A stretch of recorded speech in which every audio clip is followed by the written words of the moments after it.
বাংলাদেশে সংবিধান প্রেমী একটা দল আছে না, জানেন তো? সংবিধান না মেনে কিছুই করে না, হাগামতাও করে না। আপনারা জানেন কোন সে দল? আমি নাম করতে চাই না, নাম বললে চাকরি থাকবে না। আমি নাম বলবো না।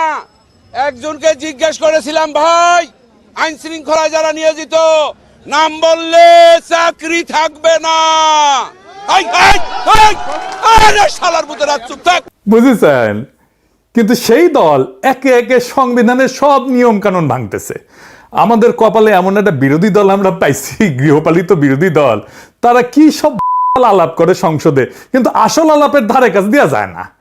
কারো গাড়ি লাগে, কারো ওয়াশিং মেশিন লাগে, মাইক্রোওয়েভ ওভেন লাগে, রাষ্ট্র নিয়ে, রাষ্ট্রের গন্তব্য নিয়ে, রাষ্ট্রের প্র্যাকটিস নিয়ে কোনো গভীর আলাপ নাই।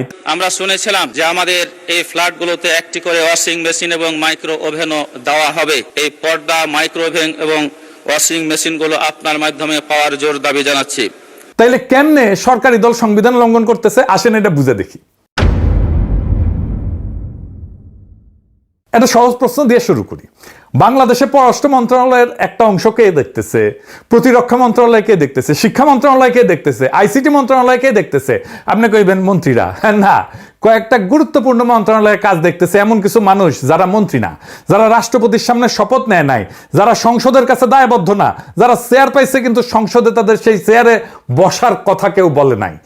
এদের নাম উপদেষ্টা আর বিশেষ সহকারী। আজকের এপিসোড এই অনির্বাচিত মানুষদের নিয়ে। আর এই বিএনপি সারা জীবন সংবিধান করে আসছে, চিক্কর পারিছে। সেই বিএনপি নিজেই কিভাবে সংবিধানকে পাশ কাটায়, সংবিধান লঙ্ঘন কইরা আজকে এই উপদেষ্টাদেরকে নিয়োগ দিছে, সেটা আমরা দেখব। আজ দলিল দিয়ে দেখাবো। আজ আমি আপনাদের নাম ধরে ধরে বলবো কারা এই চেয়ারে বসে আছে, কিন্তু চেয়ারে বসার কোনো সাংবিধানিক অধিকার নাই। তাদের প্রত্যেকটা নিয়োগ সংবিধান বিরোধী। এদের প্রত্যেকের কার্যক্রম ভবিষ্যতে আদালতে বাতিল হবে এবং প্রত্যেকেই, আই রিপিট, প্রত্যেকে ক্ষমতার অপব্যবহার আর সংবিধান লঙ্ঘনের দায়ে অভিযুক্ত হবে এবং শাস্তি পাবে। বিষয়টা বুঝায় বলি। সংবিধান কি বলে? সংবিধান অনুসারে বাংলাদেশের মন্ত্রী হওয়ার নিয়ম কি? নির্বাহী ক্ষমতা কোথায় থেকে আসে? সংবিধানের ৪র্থ ভাগ ২য় অধ্যায়, এখানে পুরা সরকার কাঠামোটা লেখা আছে। আর মনে রাখবেন, নির্বাচিত সরকারের ক্ষেত্রে এখানে উপদেষ্টা বইলে কোনো সাংবিধানিক পদ নাই, একেবারে নাই। সংবিধানের ৫৫ অনুচ্ছেদে কইছে ৩টা কথা মাত্র। প্রধানমন্ত্রীকে প্রধান করে একটা মন্ত্রিসভা থাকবে, নির্বাহী ক্ষমতা প্রধানমন্ত্রীর কর্তৃত্বে চলবে। সবচেয়ে গুরুত্বপূর্ণ, মন্ত্রিসভা যৌথভাবে সংসদের কাছে দায়বদ্ধ থাকবে। শেষ লাইনটা মাথায় রাখেন, সংসদের কাছে দায়বদ্ধ। এটাই গণতন্ত্রের প্রাণ। মন্ত্রী যা করবে তার জবাব তাকে সংসদে দিতে হবে, জনগণের প্রতিনিধিদের কাছে দিতে হবে। এবার আসি সবচেয়ে জরুরি অনুচ্ছেদে, অনুচ্ছেদ ৫৬(২).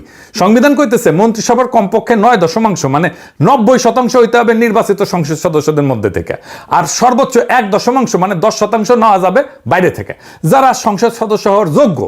এই ১০%কেই আমরা বলি টেকনোক্র্যাট কোটা। খেয়াল করেন একটা মজার ব্যাপার, টেকনোক্র্যাট শব্দটা সংবিধান কিন্তু নাই, একবারও নাই। এই ৫৬(২), এই বিধানটাই হইল টেকনোক্র্যাটের একমাত্র সাংবিধানিক রূপ। তো মানে কি দাঁড়াইলো? সংবিধান নির্বাচিত না এমন কাউকে মন্ত্রিসভায় বসানোর একটাই রাস্তা রাখছে, মাত্র একটা।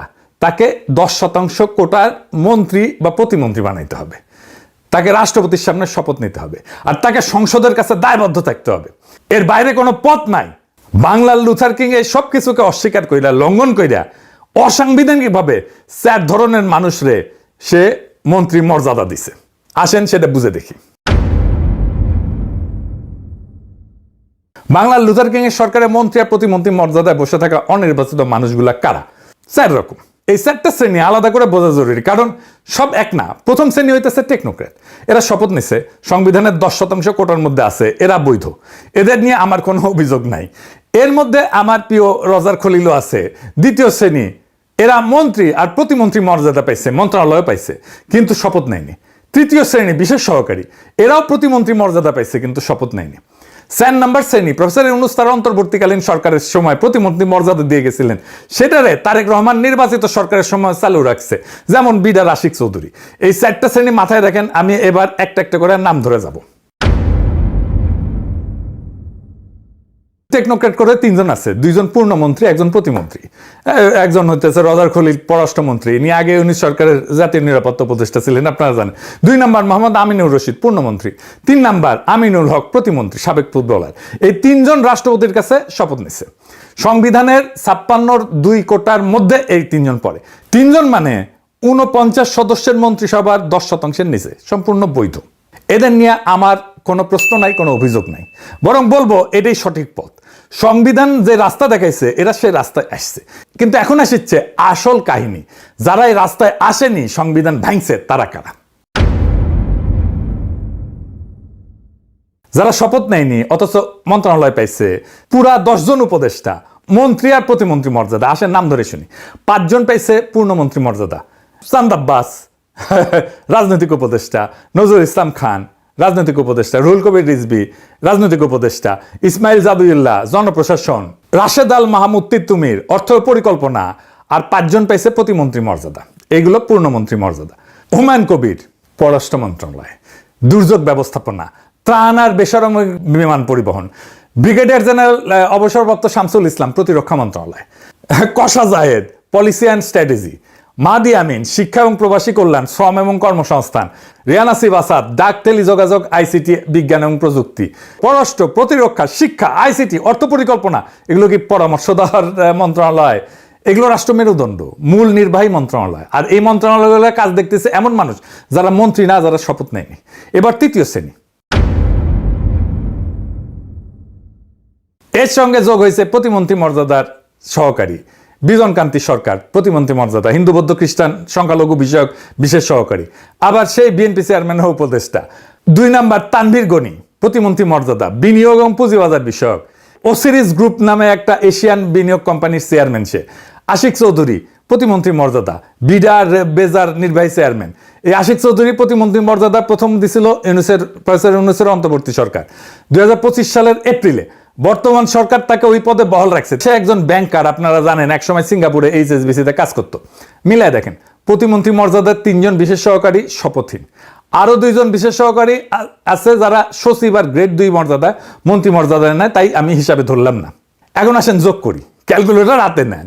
শপথ নেওয়া মন্ত্রিসভা 25 জন মন্ত্রী, 24 জন প্রতিমন্ত্রী, মোট 49 জন, তাই তো? এর সঙ্গে যোগ করেন 10 জন উপদেষ্টা, মন্ত্রী আর প্রতিমন্ত্রী মর্যাদা, 3 জন প্রতিমন্ত্রী মর্যাদার বিশেষ সহকারী। তাহলে মন্ত্রী প্রতিমন্ত্রী মর্যাদায় বসে থাকা মোট মানুষ 49 যোগ 10 যোগ 3 দাঁড়াইল 62 জন। অনির্বাচিত কতজন? 3 জন টেকনোক্র্যাট, 10 জন উপদেষ্টা, 3 জন বিশেষ সহকারী, মোট 16 জন। 16 ভাগ 16 জন 62 জনের কত পার্সেন্ট? 26%। তারেক রহমানের সরকারের মন্ত্রী আর প্রতিমন্ত্রীর চেয়ারে বসে থাকা প্রত্যেক 4 জনের 1 জন অনির্বাচিত সংসদ সদস্য না। আর সংবিধান কি বলছিল? সর্বোচ্চ 10%। 10%-এর জায়গায় 26%। এর মধ্যে 3 জন অন্তত শপথ নিছে, বাকি 13 জন, 10 উপদেষ্টা আর 3 বিশেষ সহকারী শপথই নেয়নি। অথচ মন্ত্রণালয় চালাইতেছে, রাষ্ট্রীয় সিদ্ধান্ত বসতেছে। এই নিয়ম ভাঙা নিয়ে সরকার ছাপাই দিতে পারে, সেটা কয়ে রাখি। আগেই সে রাস্তাটা মাইরে রাখতে হবে। সেটা কি? রুলস অফ বিজনেসের ভেলকি দিতে পারে। আপনাকে সরকার বলবে এরা তো মন্ত্রী না, এরা উপদেষ্টা, তাই 10% কোটা এদের গোনা যাবে না। এই যুক্তিটা এটা ভেলকি, এই যুক্তিটাই ফালতু। কেন? কারণ এই উপদেষ্টা নিয়োগের ভিত্তিটা কি? রুলস অফ বিজনেসের 1996 rule 3 B. Rules of business জিনিসটা কি মনে আছে? অনুচ্ছেদ 55(6) যেখানে বলা আছে রাষ্ট্রপতি সরকারি কার্যক্রম বন্টনের জন্য বিধি প্রণয়ন করবে। সেই বিধির নামই রুলস অফ বিজনেস। মানে এই রুল অফ বিজনেস জন্ম নিছে সংবিধানের একটা অনুচ্ছেদ থেকে। এই রুল অফ বিজনেস সংবিধানের সন্তান, সংবিধানের অধীন, আইনের ভাষায় সাবঅর্ডিনেট ল বা অধস্থ নাই। আর এই একটা সহজ নিয়ম আছে, সন্তান কখনো বাবার চেয়ে বড় হইতে পারে না। অধস্থ আইন কখনো মূল সংবিধানের সীমা ভাঙতে পারে না। সংবিধান বলছে অনির্বাচিত লোককে মন্ত্রিসভায় বসাইতে হইলে 10% কোটায় শপথ নিয়ে বসাইতে হবে। এখন আপনি রুলস অফ বিজনেস দিয়ে সেই সীমা পাশ কাটাইতেছেন, বলতেছেন এরা মন্ত্রী না উপদেষ্টা, অথচ এদের মন্ত্রী মর্যাদা দিতেছেন, মন্ত্রণালয় দিতেছেন। এটা আইনে একটা নাম আছে, বলে কালারেবল লেজিসলেশন। বাংলায় হচ্ছে রং মাখানো আইন। যেটা সরাসরি করা নিষেধ, সেটা ঘুরায় ফিরায় করা। তো রুল 3 বি কি বলছে? নিজে বলছে প্রধানমন্ত্রী উপদেষ্টাকে বিষয় বরাদ্দ করতে পারবেন তার পরামর্শ এবং সহায়তা নেওয়ার জন্য। খেয়াল রাখেন, পরামর্শ এবং সহায়তা। পরামর্শ রুলের নিজের ভাষা। তাহলে পররাষ্ট্র মন্ত্রণালয় চালানো কি পররাষ্ট্র মন্ত্রণালয় চালানো কি পরামর্শ, প্রতিরক্ষা মন্ত্রণালয় চালানো কি সহায়তা? এরপরেও আছে শপথের প্রশ্ন, কি সেটা?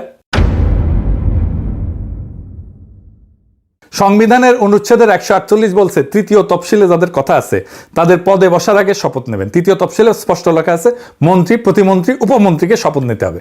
মন্ত্রীর শপথে কি বলতে হয়? রাষ্ট্রপতির সামনে দাঁড়ায় বলতে হয় আমি সংবিধানের রক্ষণ, সমর্থন এবং নিরাপত্তা বিধান করব।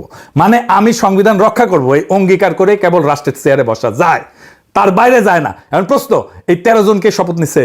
17 ফেব্রুয়ারি সুপ্পু শপথ পড়াইছে প্রধানমন্ত্রীকে, 25 জন মন্ত্রীকে, 24 জন প্রতিমন্ত্রীকে, ব্যাস। এই উপদেষ্টার বিশেষ সহকারীরা সেই তালিকায় ছিল না, এদের কেউ রাষ্ট্রপতির সামনে দাঁড়ায় সংবিধান রক্ষার শপথ নেয়নি। তাহলে কি দাঁড়াইলো? যিনি সংবিধান রক্ষার শপথ নেয়নি তিনি সংবিধানের নামে রাষ্ট্রের মন্ত্রণালয় চালাইতেছেন। যিনি শপথ নেননি তিনি রাষ্ট্রের গোপন তথ্য, নিরাপত্তা সংক্রান্ত দলিল, কূটনৈতিক গোপনীয়তা সবকিছু নাগাল পাইতেছে। কোন অধিকারে? মিলিটারি অফিসার শপথ নেন, মন্ত্রী শপথ নেন, কারণ শপথটাই বিশ্বাসের বন্ধন।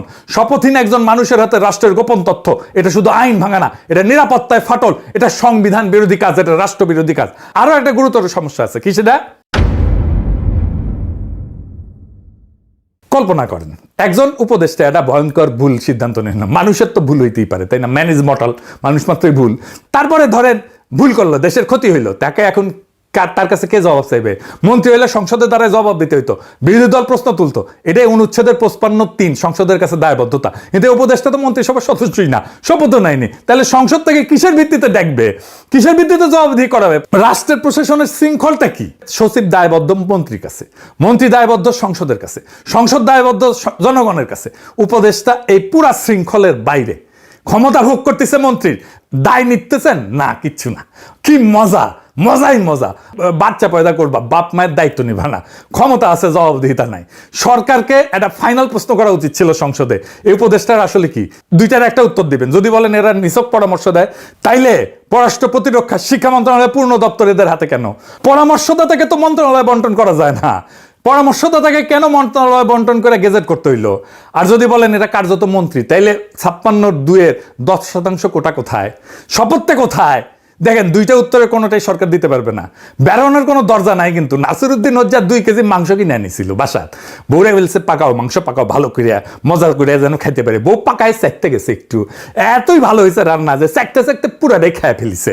এখন হজ্জা খাইতে এসছে, বউ মাংস দেয় না, তো হজ্জা জিগায় 2 কেজি মাংস কিনেছিলাম, ওইটা কই? বউ কয় বিড়ালে খাইছে। তো হজ্জা বিড়াল ধরিয়া এনে পাল্লাই তুলিছে, জামাতের পাল্লা আর কি, বুঝিছাও? এই যে এইটা দেখে বিড়ালের ওজন 2 কেজি। হ্যাঁ, হজ্জা কইতেছে এইটা যদি বিড়াল হয় তাহলে মাংসটা কই, আর এটা যদি মাংস হয় তাহলে বিড়ালটা কই? এইটা যদি টেকনোক্র্যাট কোথায় হয় তাহলে 10%-এর বেশি কেন?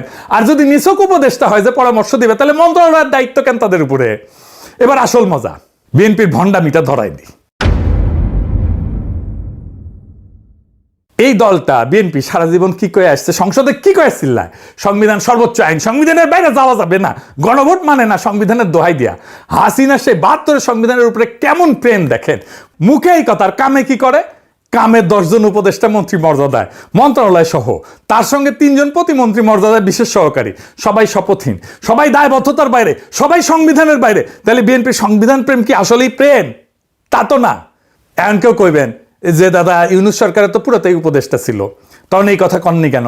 ভালো প্রশ্ন, উত্তরটাও পরিষ্কার। ইউনূসের উপদেষ্টারা সংবিধানের পদে বসছিলেন, তত্ত্বাবধায়ক ব্যবস্থা সংবিধানে লেখা ছিল, তারা রাষ্ট্রপতির সামনে শপথ নিছিলেন, আর তখন তো সংসদই ছিল না।